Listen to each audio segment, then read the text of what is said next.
Social மீடியாவில் ஒரு பாட்டி, யாருக்குமா ஓட்டு போட்டேன்னு, பல்லே இல்லாத பாட்டி, விசிலுக்கு அப்படின்னு நல்லா இருந்தது. அது அது ஒரு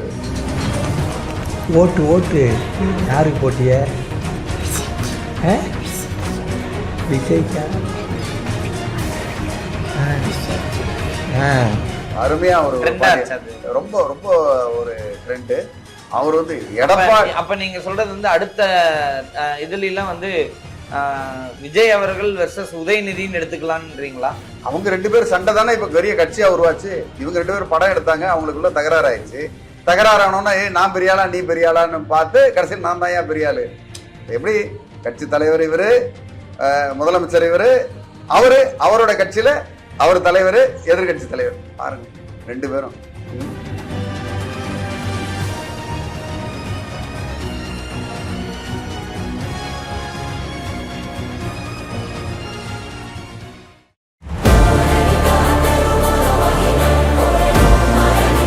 दामातों ने दौलत வந்து பேசுது பாரு. சாப்பிட்டா சார், இப்ப விஜய் அவர்கள் வந்து ஒரு மாபெரும் வெற்றி எடுத்திருக்கிறாரு. இந்த வெற்றியை நீங்க வந்து எப்படி பாக்குறீங்க? 108 ஆம்புலன்ஸ் நம்பர் அப்படிங்கிற மாதிரி 108 எமர்ஜென்சியில் ஜெயிச்சிட்டார். பெரும்பான்மைக்கு இன்னொரு 10 இடங்கள் தேவை அப்படிங்கிற மாதிரி. இப்போ லெஃப்ட் பார்ட்டிஸ் இதெல்லாமே சப்போர்ட் பண்ணிரும் அப்படிங்கிற பட்சத்தில் இந்த ஆட்சிகள் எப்படி இருக்கும் அப்படின்னு நீங்க பாக்குறீங்க சார்? என்ன உளறுகிறாய்? உளரவில்லை மன்னா. பொதுவா ஆட்சி இப்ப கொஞ்சம் தடுமாற்றம் தான்.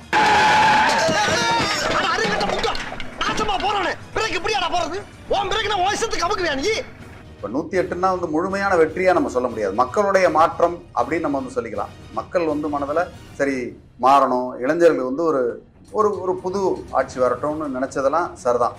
இப்போ நிறைய பேருக்கு வந்து இப்போ ஒரு சோஷியல் மீடியாவில் ஒரு பாட்டி, யாருக்குமா ஓட்டு போட்டேன்னு, பல்லே இல்லாத பாட்டி, விசிலுக்கு அப்படின்னு நல்லா இருந்தது. அது அது ஒரு ஓட்டு யாருக்கு போட்டிய? விஜய்க்கா?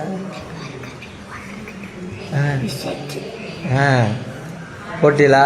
என்ன சின்னம்? சரி சரி சரி. அருமையா ஒரு ரொம்ப ரொம்ப ஒரு ட்ரெண்டு. அது ஒரு முதல்ல ஆரம்பத்துல பாத்தீங்கன்னா ஒரு சினிமா மோகம் தான்.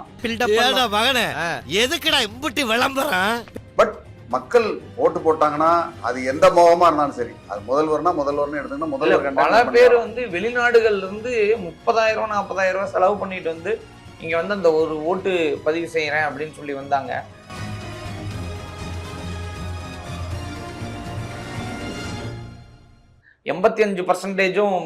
இதானது பதிவானது இதுதான் முதல் தடவையா இருந்துச்சு. அப்படி பார்க்கும்போது மாற்றத்தை ரொம்ப விரும்பி விஜய் அவர்கள் சினிமாவையெல்லாம் விட்டுட்டு வராரு அப்படிங்கிறதுக்காக பதிவு செஞ்சிருப்பாங்களா சார்?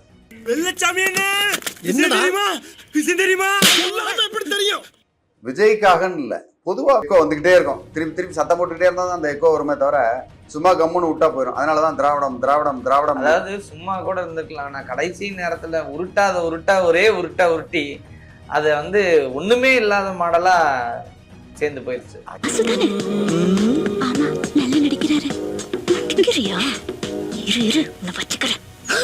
திராவிட மாடல்ன்றது வந்து ஒரு காலகட்டத்துல ஒண்ணு தேவைப்படுது. ஒரு காலகட்டத்துல எப்படின்னா மனுநீதி சோழன் இது பண்ண மாதிரி மணி அடிக்குது, மகனையே வந்து தூக்கில் ஏத்தினாருன்னு சொல்லி மனுநீதி சோழன் சொல்ல அன்னைக்கு அது தேவைப்படுச்சு. இப்ப இன்னைக்கு வந்து தயாநிதி மாறன்னு உதயநிதி ஸ்டாலின் வந்து ஒரு தப்பு பண்ணாருன்றதுக்காக ரோட்ல வச்சு சவுக்கால் அடிப்பாரா அவங்க அப்பா?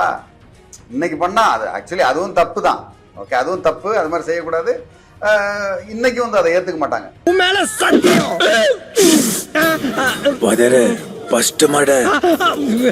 ஒரு காலகட்டத்துல ஒண்ணு தேவை. ஓகே, அன்னைக்கு வந்து பெரியார் ஏதோ செஞ்சுட்டு போனாரு அப்படின்னா அன்னைக்கு அது தேவைப்பட்டு செஞ்சாங்க, போனாங்க, முடிஞ்சது. இன்னைக்கு பெரியாருடைய அந்த திராவிட மாடல் தேவையே கிடையாது. ஓகே, இன்னைக்கு மக்கள் எல்லா மக்களையும் ஒரே சமமாக தான் மதிக்கணும். ஒரு ஒரு ஒரு பர்டிகுலர் ஏன்னா மக்களை வந்து இழிவுபடுத்துறதும் இன்னொரு மக்களை வந்து உயர்வாக்குறதும், ஓகே நாங்கள் கீழே இருந்தோம் அதனால நான் மேலே வந்து இன்னொரு இருக்கிறவனெல்லாம் தூக்கி போட்டு மிதிக்க போறேன் அப்படின்னு சொல்றதுனா அதெல்லாம் வந்து ரொம்ப தப்பு. கிட்டத்தட்ட திராவிட மாடல் அதுதான் செஞ்சுக்கிட்டு இருந்தது. எனக்கு ஒரு கெட்ட பழக்கங்க. அதனடா அதேதான் என் மனசுல பட்டதை நான் எப்பயுமே சொல்லிடுவேன். அதனடா அதேதான் சொல்றேன்னு தப்பா நினைக்காதீங்க. ஓகே, அதனால திராவிட மாடல்ன்றத இளைஞர்கள் மத்தியில எரிச்சலாயிருச்சு கிட்டத்தட்ட. எடுபடல. ஆமாம், அதெல்லாம் எடுபடாது. அங்க பாருங்க ஒரு வேஸ்ட் பீஸ் வருது. அடி வாங்கறதுன்னு அளவெடுத்து செஞ்சாம இருக்கான். போய் புறா. சார் பழைய இன்னும் பழைய இதே வச்சு ஓட்டிக்கிட்டே இருந்தா இப்படி அதெல்லாம் கிடையாது. இப்ப இன்னைக்கு இருக்கிற நியூ ட்ரெண்ட் என்னவோ அந்த நியூ ட்ரெண்டை வச்சு தான் பண்ணணும். விளம்பரம் கூட பாருங்களேன். விளம்பரம்னா இவங்க புகழ்பாடிய விளம்பரம் கேட்டாங்க திமுக. அவர் வந்து எடப்பாடி. அப்ப நீங்க சொல்றது வந்து அடுத்த இதுல எல்லாம் வந்து விஜய் அவர்கள் வெர்சஸ் உதயநிதினு எடுத்துக்கலாம்ன்றீங்களா? அவங்க 2 பேரும் சண்டை தானே இப்ப பெரிய கட்சியா உருவாச்சு. இவங்க 2 பேரும் படம் எடுத்தாங்க, அவங்களுக்குள்ள தகராறு ஆயிடுச்சு. தகராறு ஆனோன்னா நான் பெரியாளா நீ பெரியாளான்னு பார்த்து கடைசியில் நான் தான் ஏன் பெரியாளு. எப்படி கட்சி தலைவர் இவரு, முதலமைச்சர் இவரு, அவரு அவரோட கட்சியில அவர் தலைவர், எதிர்கட்சி தலைவர். பாருங்க 2 பேரும். சபா இப்பவே கண்ணை கட்டுது. ஸோ இதெல்லாம் வந்து ஒரு தனிப்பட்ட பகை வந்து ஒரு பெரிய ஒரு அசூர வளர்ச்சிக்கு 2 பேருக்கு உதவி இருக்கு. மக்களும் அதை வந்து ஏத்துக்கிறாங்க. மக்கள் தீர்ப்பே மகேசன் தீர்ப்பு. நம்ம அதுபடி நம்ம போக வேண்டியதான்.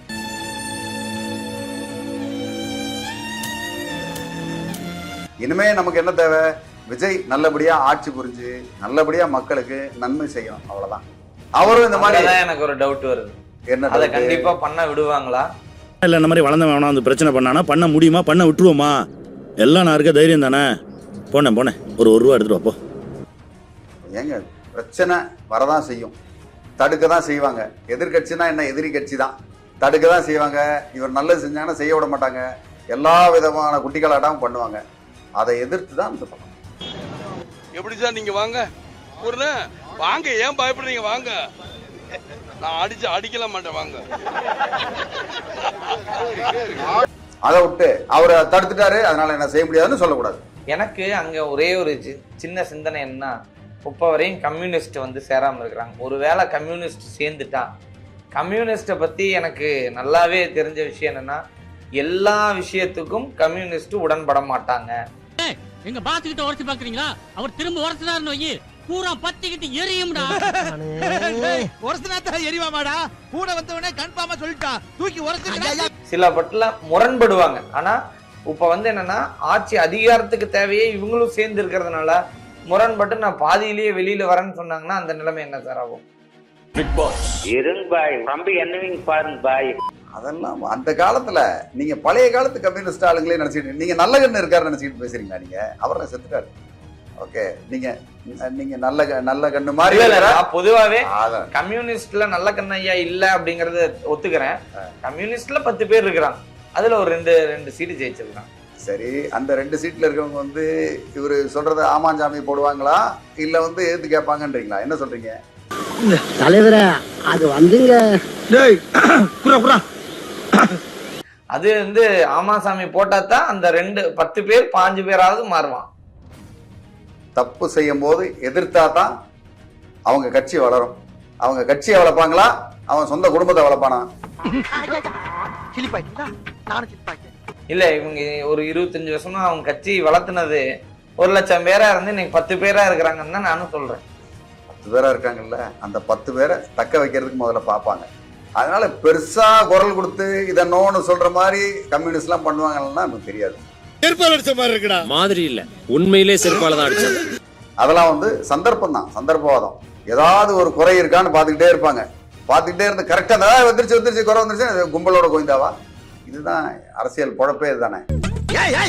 என்ன சொல்ல சொன்னா என்ன சொல்லிட்டு இருக்க? இப்ப இந்த ஆட்சியை தக்க வைக்கிறதுக்கு ஒரு வருடம் 2 வருடம்னு ஒரு போராட்டமான இதுலதான் இப்ப வாஜ்பாய் அவர்கள் ஒரு நெருக்கடி சந்திச்சார் ஜெயலலிதா அவர்கள்னால. கெஜ்ரிவால் அவர்கள் காங்கிரஸால் அங்க ஒரு நெருக்கடி சந்திச்சார். அந்த மாதிரி விஜய் அவர்களுக்கும் இங்க நெருக்கடிக்கு வாய்ப்பு இருக்குங்களா? முடியாத ஒரே விஷயம் எனக்கு தெரிஞ்சு விஜய் அவர்கள் இந்த மாதிரி ஒரு பிரச்சனை இருக்கு, யாரோட ஆதரவும் எனக்கு தேவையில்லை. நான் வந்து ஃபர்தரா தேர்தலை நாங்கள் சந்திக்கிறதுக்கு தயார். எனக்கு இன்னும் அதிகமாக உழைச்சி மக்கள்கிட்ட நல்ல பேர் வாங்கி இன்னும் செல்வாக்கா 150 சீட்டு ஜெயிப்பேன், 200 சீட்டு ஜெயிப்பேன்னு ஒரு தன்னம்பிக்கையோட இறங்கினாதான் இது வந்து சரியா வரும். அப்படி இல்லை அப்படின்னா பயந்துக்கிட்டு, ஏன்னா விஜய்க்கே ஒரு பயம் இருக்கலாம் சமயத்துல, சொல்ல முடியாது. அண்ணே கொந்தளிச்சாதீங்க, பொறுமையா கடப்பிடிங்க, அறியாப்புல தெரியாம கரெக்டா. ஐயோ செகண்ட் டைம் வந்தா மக்கள் ஓட்டு போடுவாங்களோ மாட்டாங்களோ அப்படின்ற பயம் இருந்தால் அது என்னைக்குமே ஆபத்தானது. ஏன்னா இந்த மாதிரி ஒரு 10 பேருக்காக எனக்கு தெரிஞ்சு விஜய் 10 பேர் மந்திரி பதவி கொடுத்து ஆனா திமுக அதிமுகல இருக்கிற கேண்டிடேட் நின்ன கேண்டிடேட் கண்டிப்பா பயப்படுவாங்க. ஏன்னா மீண்டும் 100 கோடிக்கு எங்க போவாங்க? இந்த ஒரு தாலி சென்டிமெண்ட்டை வச்சு 10 எபிசோட நான் பரபரப்பா கேட்டேன். போவாங்க. 2வது சொற்பமான ஓட்டு வித்தியாசம் தான். எல்லாம் 1000 1500 ஓட்டு சார். ஒரு ஓட்டெல்லாம் இருக்கு சார். ஒரு ஓட்டுல அப்பெல்லாம் என்ன ஆகும்னா ஆட்டோமேட்டிக்கா கண்டிப்பா இன்னொரு ஒரு 10% மக்கள் வந்து சரி பரவாயில்ல விஜய்க்கு இவ்வளவு பேர் ஓட்டு போடும். ஏன்னா பொதுவாக பாத்தீங்கன்னா தர்மடி போறது கூட நம்ம ஊர்ல 4 பேர் சேர்ந்து ஒருத்தர் அடிக்கிறான்னா 5வது வந்து அவன் நானும் அடிக்கிறேன் அப்படின்னு அடிப்பான். அதே மாதிரிதான்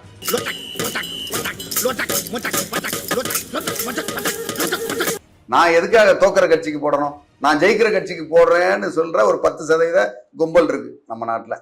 அவங்கெல்லாம் கண்டிப்பா அந்த 10% ஆச்சுன்னா மொத்த சீட்டையும் அடிச்சிருவாப்புல விஜய், அதுல டவுட்டே கிடையாது சார். அப்புறம் இன்னொரு கேள்வி உங்கள்கிட்ட நான் போன வீடியோலயே சொல்லியிருந்தேன், இருந்தாலும் நீங்க அதுக்கு மறுத்து நிறைய விஷயம் சொல்லியிருந்தீங்க. இந்த தேமுதிகன்னு ஒருத்தவங்க இருக்கிறாங்க சார், அவங்க வந்து 10 இடம் கொடுத்தது நான் ரொம்ப அதிகம்னு சொல்லியிருந்தேன். இப்போ அதே மாதிரி ரிசல்ட்லயும் பாத்தீங்க அப்படின்னா எங்களுக்கு அது அதிகம் தான் நிரூபிச்சுட்டாங்க தான். எல்லா இடத்துலயும் தான் நிறைய இடத்துல தோத்துருக்காங்க. அதுக்காக தேமுதிகாவை மட்டும் டார்கெட் வச்சீங்கன்னா எப்படி? வர கஸ்டமர் கொஞ்சம் கூட மதிக்கிறது இல்ல. ஆனா முதலாளி வந்துட்டா பொட்டி பாம்பா அடங்கிடுவான் சார். 10 இடத்துல நின்னப்ப நாங்க அசுரபலம் 6-7 இடங்கள் ஜெயிப்பாங்கன்னு சார் சொன்னாங்க. அதாவது அவங்க வந்து அவங்க சொந்தக்காரங்க 4-5 பேர் தான் நின்னாங்க. மகன், அம்மா, தம்பி அப்படின்னு அவங்களா 4-5 பேர் இல்ல, அவங்க மட்டும் ஏதோ ஜெயிச்சிட்டாங்க சார். அவங்க ஜெயிச்சாங்க. ஏங்க அது அவங்களுக்காகயா? விஜயகாந்த்ன்ற ஒரு மாமனிதருக்காக ஓட்டு. அது வந்து இவங்கெல்லாம் ஒண்ணு ஜெயிக்கல, விஜயகாந்த் தான் ஜெயிச்சார். அவருக்கான ஓட்லயே அவங்க ஜெயிக்கல போன தடவை. இந்த தடவை திமுக தான் அலையன்ஸ். அது யாருப்பா? அவர்தான் முதல்ல. வணக்கம் தம்பி. திமுக அலையன்ஸ். விஜயகாந்த் மேல நிறைய பேருக்கு இன்னும் நல்லெண்ணம் உண்டு, நிறைய பேருக்கு நல்லெண்ணம் உண்டு. ரொம்ப தைரியமான ஆளு, ஸ்ட்ரெயிட் ஃபார்வர்டான ஆளு. விஜயகாந்த் நல்ல மனிதன் கூட. அவருக்கான ஓட்டை தவிர அவர் மனைவிக்கான ஓட்டு கிடையாது. அதனால இந்த அம்மாவுக்கு ஆக்சுவலி பார்த்தா இந்த அம்மா வாயை வச்சுக்கிட்டு சும்மா இருந்தாங்கன்னா இதை விட நிறைய ஓட்டுல ஜெயிச்சிருப்பாங்க. இவங்களும் ஒன்றும் பெருசா தம்பிங் மெஜாரிட்டி அதுல பெருசா வந்தாங்கன்னு சொல்ல முடியாது. பொம்பளை தான் பொறுமை வேணும், அவசரப்படக்கூடாது, அடக்கம் வேணும், ஆத்திரப்படக்கூடாது, அமைதி வேணும், அதிகாரம் பண்ணக்கூடாது, கட்டுப்பாடு வேணும், இப்படி கத்தக்கூடாது. சொற்பமான ஓட்டுல தான் ஸ்டேஜ்ல ரொம்ப அழகா சொன்னாங்க. அது இன்னைக்கு வந்து பயங்கரமான கமெண்ட் மீம்ஸ்லாம் பயங்கரமா பறந்தது. அதாவது முதலமைச்சரா இருக்கக்கூடிய முதலமைச்சர் வேட்பாளரா இருந்த திரு ஸ்டாலின் அவர்கள் இருக்கும் போதே இந்த ஆட்சி ரொம்ப சூப்பரா இருந்தது. 2 விஷயம்தான், பெண்களுக்கு பாதுகாப்பு இல்லை, அதுக்கப்புறம் கொஞ்சம் கஞ்சா பழக்கம் அதிகமா இருக்கு, கொஞ்சம் கற்பழிப்பு, அவ்வளவுதான். அதெல்லாம் அட்ஜஸ்ட் பண்ணிட்டு இந்த மாதிரி ஒருத்தர் ஸ்டேஜ்ல வச்சே செஞ்சது அப்படிங்கறது தெரியாம தமிழ்நாடு முழுக்க ஒரே ஒரு குற்றச்சாட்டு தான் அண்ணன் மேல இருக்கு. அதுவும் இந்த பெண்கள் கூட்டத்துல நான் சொல்றேன், எங்க பார்த்தாலும் பாலியல் வன்கொடுமை, போதை கலாச்சாரம் இருக்கு. இதை தவிர வேற என்ன சொல்ல முடியும்? வேற ஒன்னும் சொல்ல முடியாது இந்த ஆட்சியின் மேல. அதாவது அதுக்கு பதில் அண்ணன் ஸ்டாலின்றதுக்கு பதில் அண்ணன் எடப்பாடிங்கிறது இப்படி மாத்தி ஒரு கட்சி தாவல் இருந்தாலே அவங்களுக்கு பழக்கம் இல்லைல்ல. இப்ப இதே வந்து பாமக எல்லாம் எடுத்துக்கிட்டா இங்க இருந்து அங்க இருந்தீங்கன்னா அவ்வளவு தெளிவா பேசுவாங்க. பட் இந்த மாதிரி அது தெரியல. நடந்ததே நினைச்சு அழுதுட்டு இருக்காத தனம். இதெல்லாம் பரவாயில்ல. வைகோல எங்க போனாரு? இந்த பம்பர சின்னம்னு ஒண்ணு இருந்தா அதெல்லாம் எங்க? வைகோ அவர்கள் வந்து திமுக முழு அதிகாரமும் பக்கத்துல இருக்கக்கூடிய ஊபி, மாப்பி, காப்பி, ராஜஸ்தான், பீகார் இவங்க எல்லாம் கொஞ்சம் கொஞ்சமா புடிங்கிக்கிட்டு திமுகவிலேயே இருப்பேன் அப்படின்னு 4 இடம் ஜெயிச்சிருக்காரு சார். அதான் பம்பரத்தை காணும் ஏங்க, அதெல்லாம் டிஎம்கே ஜெயிச்சது இல்ல. அவர் சொன்னாரு எம்பி எலெக்ஷன் அப்ப, நான் வந்து செத்தாலும் நான் வந்து அவர் பயங்கர உணர்ச்சி வசப்பட்டு பேசினார். நான் கூட என்னடா இப்படி ஒருத்தர் பாலிடிக்ஸ்ல இருக்கிறாரா, இத்தனை நாள் எங்கடா போயிட்டாரு அப்படின்னு. செத்தாலும் நாங்க எங்க சின்னத்துலதான் நாங்க நிப்போம் அப்படின்னு. உனக்கு உண்மை தெரிஞ்சு போச்சு, உன்னை விடக்கூடாது, இன்னொரு பாயாசத்தை போட்டுற வேண்டியது. ஆனா இந்த தடவை அவர் ஏதோ செத்துட்டாங்களா இல்ல வெளியூருக்கு போயிட்டாரான்னு தெரியல. இப்ப வந்து வாடகை சின்னத்தில் நின்று இருக்கிறார். அதனால அதுக்கு இது பரவாயில்ல. தேமுதிக வந்து வைகோவுக்கு இது பரவாயில்ல. ஆமா, அது வேணா நான் மதிமுகவுக்கு இந்த தேமுதிக பரவாயில்ல. அதாவது நல்லா பாருங்க, அதை பொறுத்த வரைக்கும் ஸ்டாலின் வந்து ராஜதந்திரி. இந்த மாதிரி குட்டி குட்டியா அடிமைகளை சேர்த்து வச்சுட்டாங்க. ஏத்தி விட்டு அழகு பாக்குறவன்டா நான். கால உள்ள குமார், கால உள்ள